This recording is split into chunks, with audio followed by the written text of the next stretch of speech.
The Wooden Horse.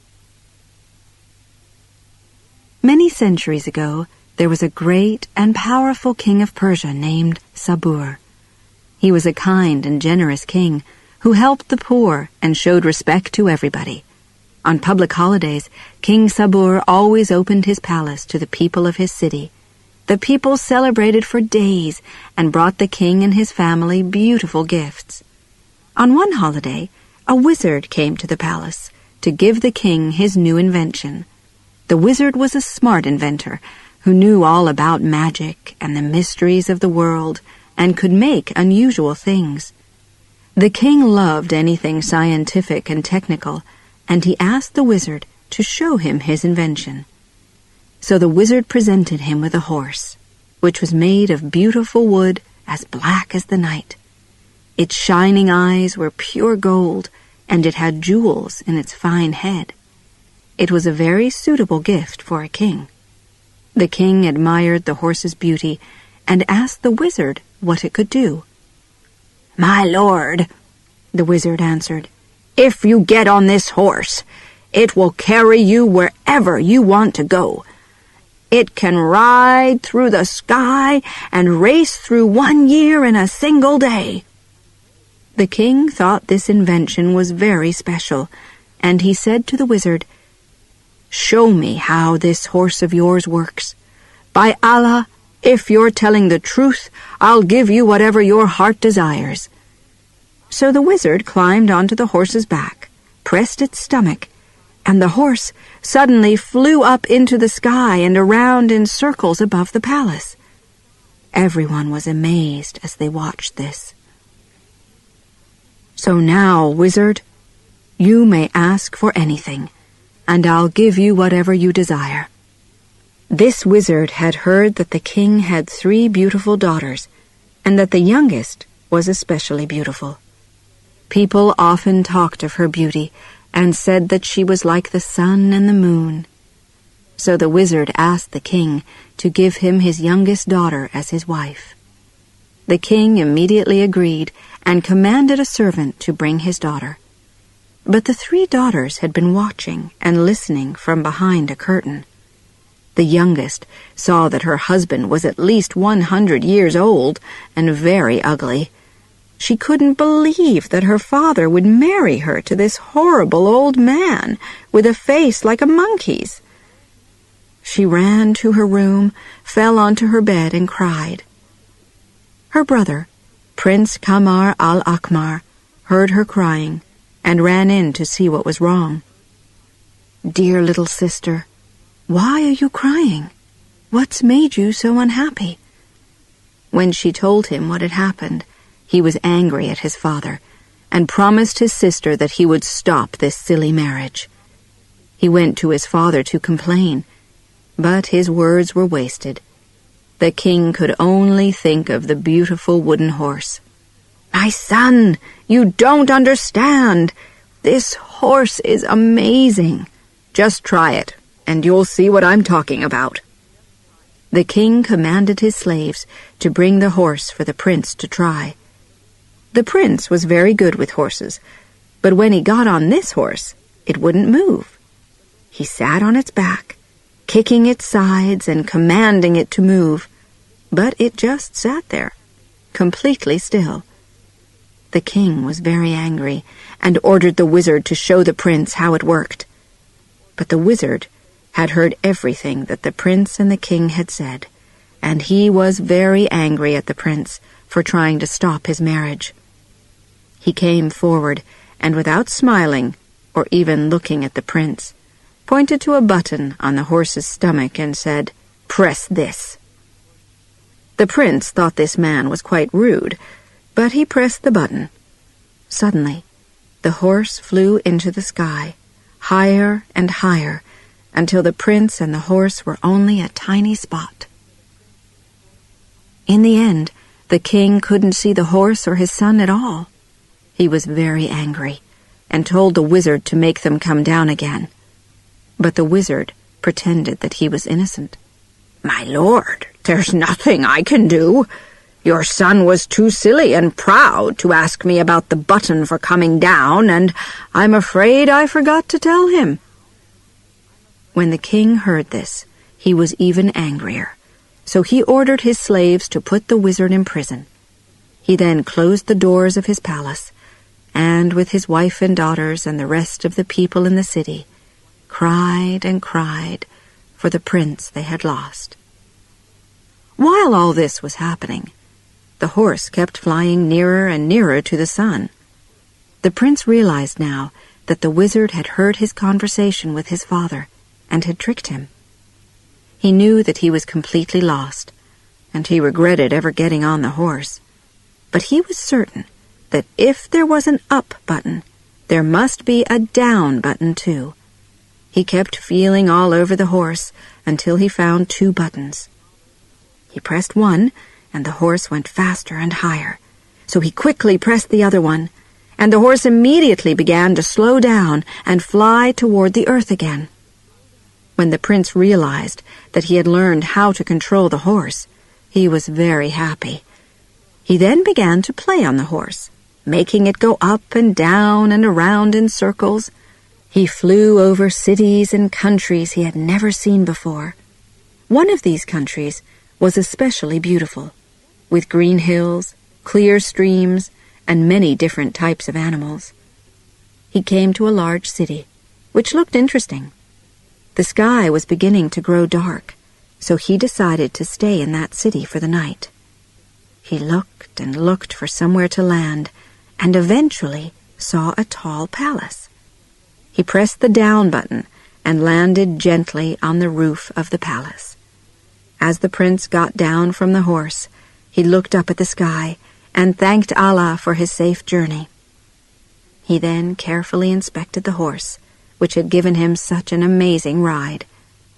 He couldn't believe how wonderful it was, and thought to himself, "If this horse delivers me safely back to my father and family, I'll thank that funny-looking old wizard." The prince was hungry and thirsty, but he waited on the roof until he was certain everyone would be asleep. He then went quietly down into the palace to find something to eat.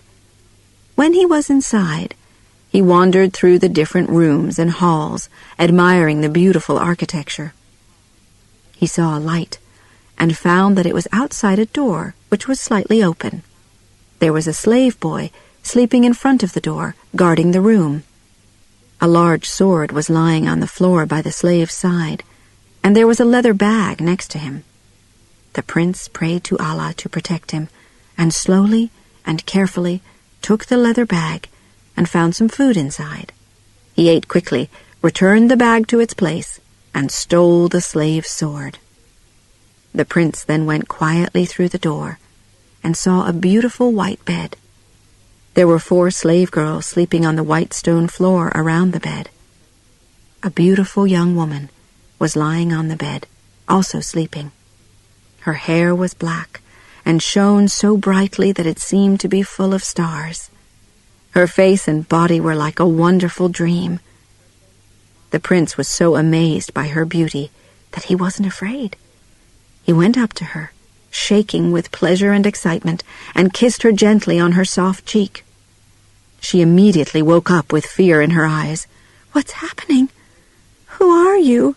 she asked him. "I'm your slave and your lover," the prince answered softly. "And who sent you here?" she asked. "Allah sent me," the prince replied. The princess looked closely at this young man's face. He was very handsome, and she was suddenly filled with love and desire. They began to talk, but although they were very quiet, they woke the slave girls, who were very worried about the strange young man in their princess's bedroom. "My princess, who's this man and what's he doing here?" they asked. "I'm afraid I have no idea who he is," replied the princess, "but he's very kind and charming." Her answer worried the slave girls even more, so they rushed to get the slave boy who had been guarding the princess's door. They woke him up and shouted at him angrily for allowing this stranger into the princess's room. The slave boy went for his sword, but it wasn't there. He ran to the princess's room and accused the prince of being an evil wizard because the prince had managed to get past him and into the princess's room. "How dare you call me an evil wizard?" the prince shouted at the slave. "I am a royal prince. Your king married me to your princess and commanded me to come to my wife's room tonight." But the slave didn't believe this and ran to tell the king about the prince. The king wanted to kill the stupid slave for letting this happen. But he was also afraid for his daughter, so he rushed to her room. He met the slave girls at the door. They weren't sure if the prince was a man or an evil wizard either, but told the king that the young man had treated his daughter with respect. When the king heard this, he relaxed a bit, looked into the room, and saw his daughter talking calmly to the prince. However, he still felt he had to protect his daughter's honor, so he ran into the room with his sword raised high. "Young man," he shouted, "you've damaged my daughter's honor by entering her room without permission from her king." "But, my lord," answered the prince, "it was an accident. I was wandering through your wonderful palace when I saw her great beauty. I'm afraid I couldn't control myself." "Never mind that. I should have my slaves kill you right now," the king shouted angrily. "You've damaged my honor as well as my daughter's. But instead of killing you now, we'll see how brave you really are. You say you're a royal prince. All right. You can keep your life until tomorrow. Then you must fight my army of 80,000 soldiers. If you fight my soldiers and win, you won't lose your life. And there's one more thing. I won't tell my army that you came into my daughter's room tonight. I'll tell them that you wish to marry my daughter, and that I have commanded you to fight my army first. In this way, our honor will be saved." "I accept your offer," the prince said proudly, "and I'll win, because my love for your daughter is true."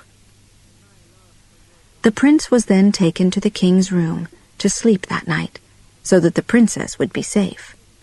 The king and the prince sat for hours and talked about many things. The king began to like the prince. He thought he said very wise and intelligent things. He was also very brave. However, the king was certain that the prince would be killed in the next morning's battle. He was sad about this, but he knew that it was necessary in order to save his daughter's honor.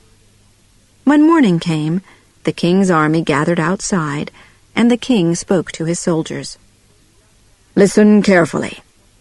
This young man has come to ask for permission to marry my daughter. I've never met a better young man with a warmer heart or stronger spirit. He's told me that he can fight you and win. When the battle begins, you must attack him with all your strength." Then he turned to the prince and told him to choose a horse and prepare for battle. "I'm afraid, my lord, that none of your horses pleases me," replied the prince. "What? These are the best horses in the country," the king replied. He was a little annoyed and felt that the prince was trying to make a fool of him again. "My lord, I would prefer to ride my own horse, the horse I came on." "And where is your horse?" "On top of the palace." "Where?" "On the roof." "What? Now you're being silly," said the king. "People will think you're crazy." "Maybe you are crazy." The king commanded his guards to go to the roof and bring down the prince's horse. When the soldiers got to the roof, they were surprised to see a beautiful black, shining horse standing there. But as they came closer, they realized that it was a horse made of wood. They started laughing and agreed that the prince must be crazy. They lifted the horse and carried it down to the king. After the shock of discovering that this was a wooden horse, the king admired its great beauty and asked the prince about it. "Is this really your horse?" "Oh, yes," the prince replied, "and you'll soon see just how amazing it is." "Well, it's time for the battle to begin. Get on your horse, prince," the king ordered. But the prince refused. "My lord, your army is too close. I can't get on my horse until you command them to move back." "And why is it necessary for me to move my army back?" the king asked, with an annoyed look on his face. "They might make my horse nervous, my lord," answered the prince. So the king commanded his soldiers to move back. The prince then shouted, "Now watch, my lord! I'm going to get on this horse, and you'll find out how smart and strong we are. Together we'll destroy your army." "Yes, yes, just get on the horse," shouted the king, who was beginning to lose his patience. There were a few moments of silence as the prince climbed up onto the horse's shining back. Everyone was feeling tense as they waited for the battle to begin. As soon as the prince was on his horse's back, he bent down and felt around the horse's stomach. All the people pushed each other to try to see what he was doing, not realizing that he had pressed the up button. At that moment, the horse flew straight up into the sky. When the king saw this, he shouted at his men, "Quick! Catch him before he escapes!" But his soldiers were afraid and shouted back, "Oh, king, how can we catch a flying horse? This man must be an evil wizard. Oh, Allah, please save us from him." Then people began to run in different directions, shouting in fear, "Allah, save us!" After watching the prince's trick, the king rushed back to the palace and told his daughter what had happened. She became violently sick and fell on her bed crying. Her father had never seen his daughter so unhappy and tried to make her feel better. "But, dear daughter, we should be thankful that Allah has saved us from this wizard who only wanted to make love to you." But he didn't realize how much his daughter loved the prince. She ignored her father's sympathetic words and told him that she wouldn't eat or drink until Allah brought her lover back to her. As the days passed, her condition became worse and worse.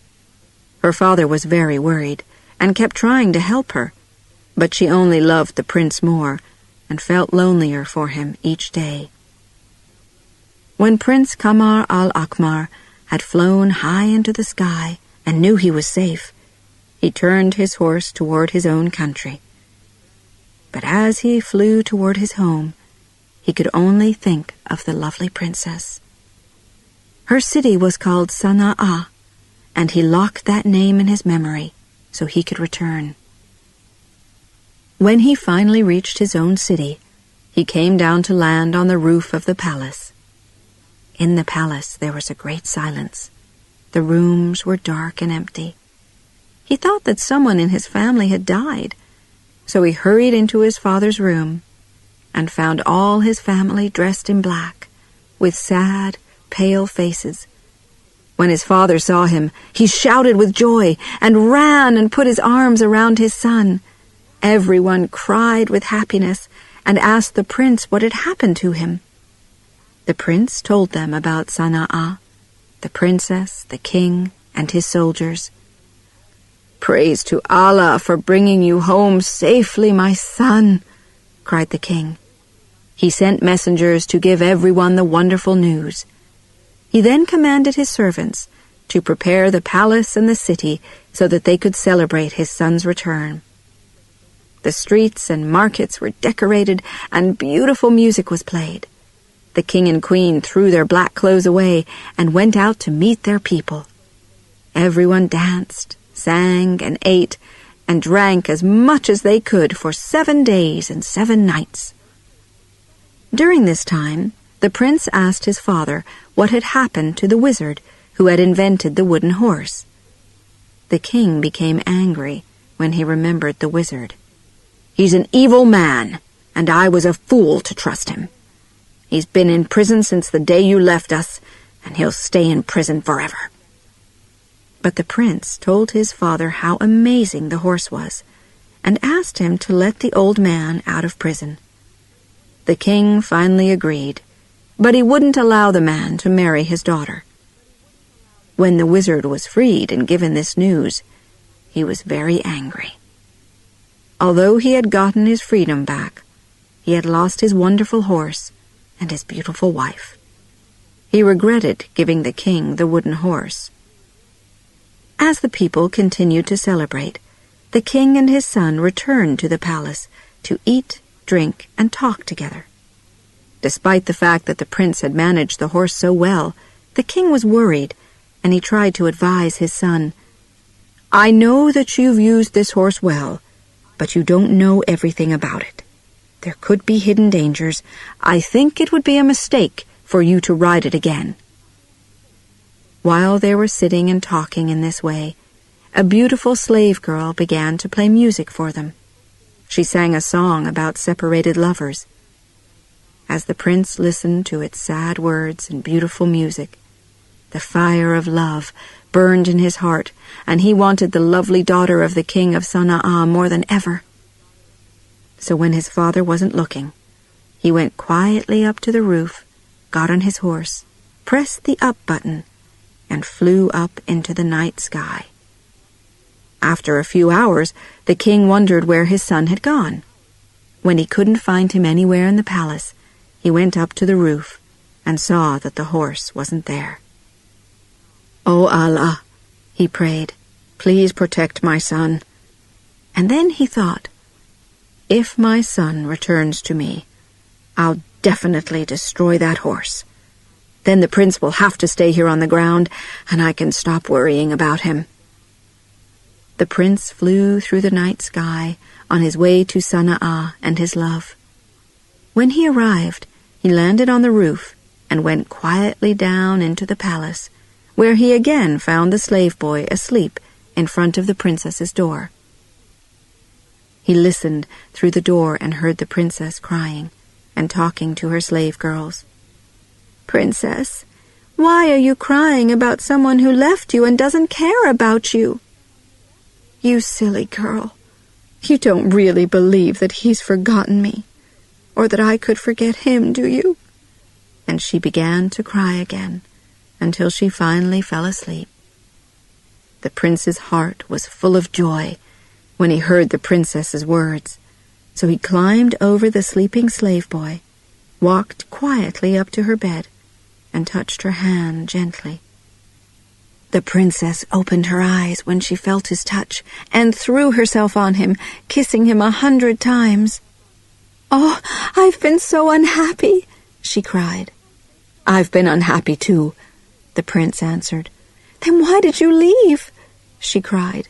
"If you had stayed away one day longer, I would have killed myself." "How could I stay here when your father hated me?" "But you were wrong to leave me. Did you really believe I could live without you?" The prince begged the princess to forget all the bad things that had happened, and to try to be happy that they were finally together again. The princess ordered her slave girls to bring food and drink, and the prince ate and drank happily after his long journey. They then talked until the sun rose over the palace walls. When morning came, they both realized that they couldn't be separated again. But her father would never allow them to marry, so they made secret preparations to leave the palace together. The princess put on her finest clothes and jewels, and while her slave girls were sleeping, she quietly left her room and went up to the roof with the prince. He climbed up onto the horse, helped the princess up, and tied her tightly to him with a strong rope. He then turned to his love and asked, "My princess, are you sure you want to leave your home and your family?" She answered, "My love for you is so strong that I can think of nothing else. If I have to choose between you and my family, then you are the only possible choice." The prince felt better and pressed the up button. The wooden horse immediately flew high up into the sky. They kept flying until they came to the prince's city. The prince was very happy to see his home again. He left his princess in one of his father's beautiful gardens, telling her to stay there and watch the horse carefully. He then went to his father and asked him to prepare a beautiful royal ceremony to welcome the princess. His father was very happy to see his son again, and immediately ordered his servants to prepare for the arrival of the princess. The prince then went back to get the princess, but was shocked to discover that she and the horse were both gone. One of his guards told him that he had seen an ugly old man in the garden earlier. The prince realized that the wizard had taken the princess and the horse. He hurried to his father and told him what had happened, and that he had to find the princess. The king was very upset and begged his son not to leave them again, but the prince wouldn't listen and left to search for his princess. The prince had been right. The wizard had captured the princess and taken her away with him on the wooden horse. The princess cried and cried as the horse flew through the sky. Eventually, they came to the land of the Greeks, and the wizard stopped to rest in a green field with trees and clear water. The field was very near a large city. The king of that city was out hunting that day, and found the horse, the old man, and the princess. He wondered why this beautiful princess was traveling with this ugly old man, so he asked her about their relationship. The wizard tried to say that the princess was his wife, but she told the king that the wizard had forced her to go with him. When he heard this, the king commanded his soldiers to throw the wizard into prison. The king took the princess with him and put the beautiful horse with his other treasures in a special room in his palace. While all this was happening, the prince was traveling from country to country, asking people if they had seen the princess and the magic horse. He eventually arrived in the land of the Greeks and heard some merchants talking in the market about the king's discovery of the princess, the old man, and the horse. He joined the group and discovered that the old man was in prison and that the princess and the horse were in the king's palace. He immediately traveled to the palace, but it was too late for the guards to take him to the king, so they decided to put him in prison for the night. But first, because he was such a pleasant young man, they shared their meal with him. They started talking and asked him where he was from. When he told them he was from Persia, they laughed and said that all Persians told terrible lies. "And the worst of you is in our prison right now. He says he's a wizard. When the king found him, he had a beautiful young woman and an amazing wooden horse with him.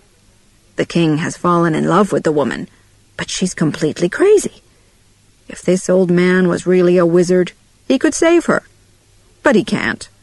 The king has spent almost all his money this past year on doctors to try to cure her, but nothing has worked. The horse is locked away in a special room, and the old man is locked up in this prison." Finally, it was time for the guards to lock the prince up for the night. As he sat in his cell, he heard the old man crying and talking to himself in the next cell. The prince shouted at him, "Be quiet! Do you think you're the only person who has problems?" But the old man was so happy to have some company that he told this young stranger his whole story. He didn't realize that this was the prince he had tricked so badly. As the prince sat there in the darkness, listening to the wizard's complaints, he had an idea for freeing his princess. The next morning, when the guards took him to meet the king, the prince told the king that he was a doctor from Persia who traveled the world helping sick and crazy people. The king became very excited. "Oh, doctor, I'm so happy to meet you," he said, "and you've come just in time, thanks to Allah." He then told the prince all about the princess and the horse. "If you can cure my princess, I'll give you anything you desire in payment," he promised the prince happily. So the prince agreed to treat the princess. He told the king that he would have to examine the wooden horse because he would need it for the treatment. So the king took him to see the horse. The prince inspected it carefully and found that it was in perfect condition. The prince then went with the king to the princess's room. The king waited outside while the prince went in to examine the princess. The princess was crying, screaming, and waving her arms around wildly. The prince knew that she was just pretending so people would stay away from her. As he came slowly toward her, he tried to make her relax. "Please, don't worry.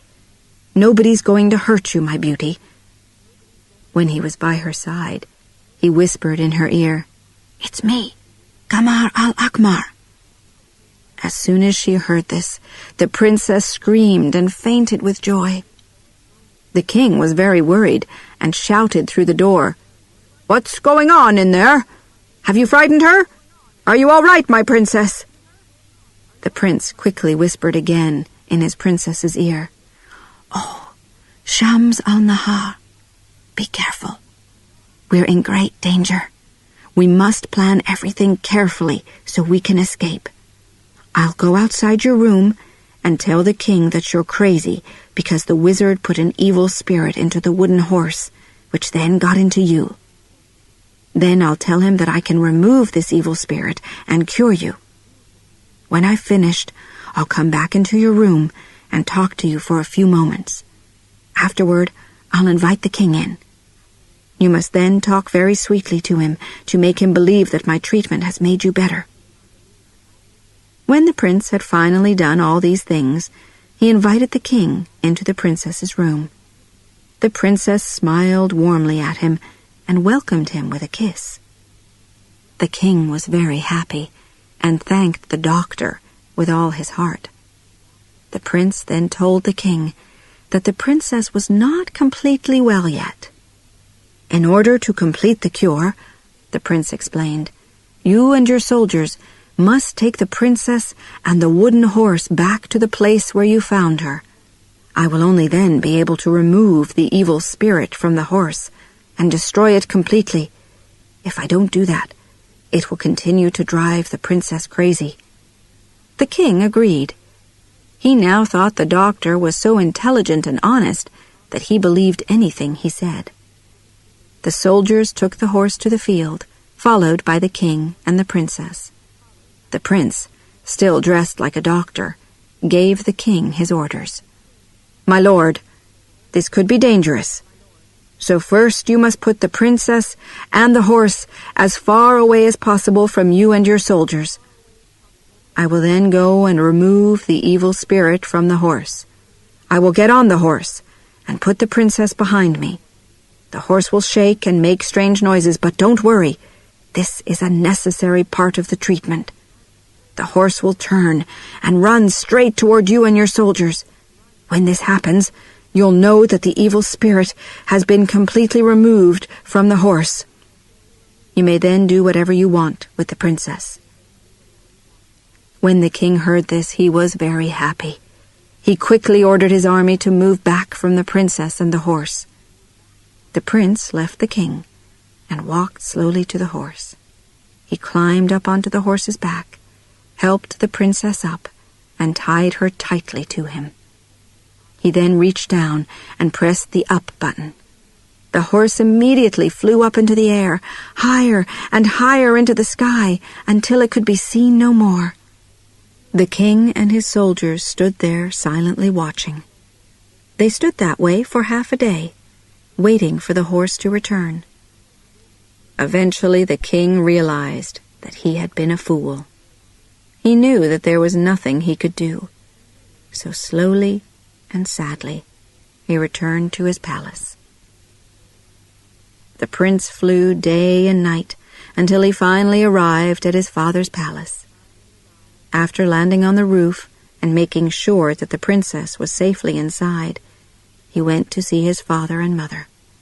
They were full of joy when they saw him, and the servants prepared the palace and the city so that everyone could celebrate the return of the prince and princess.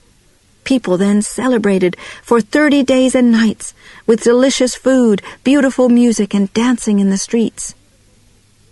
At the end of the 30 days, the prince married his lovely princess, and they enjoyed each other with great happiness on their wedding night.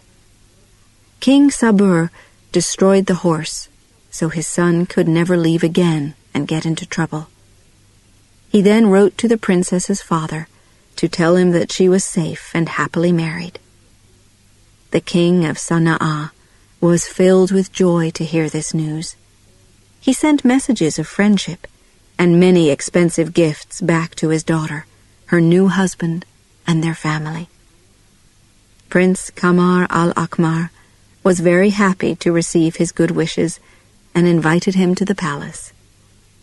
After many happy years, King Sabur died, and Prince Kamar al-Akmar became king. He was a good, kind king, and his people loved him.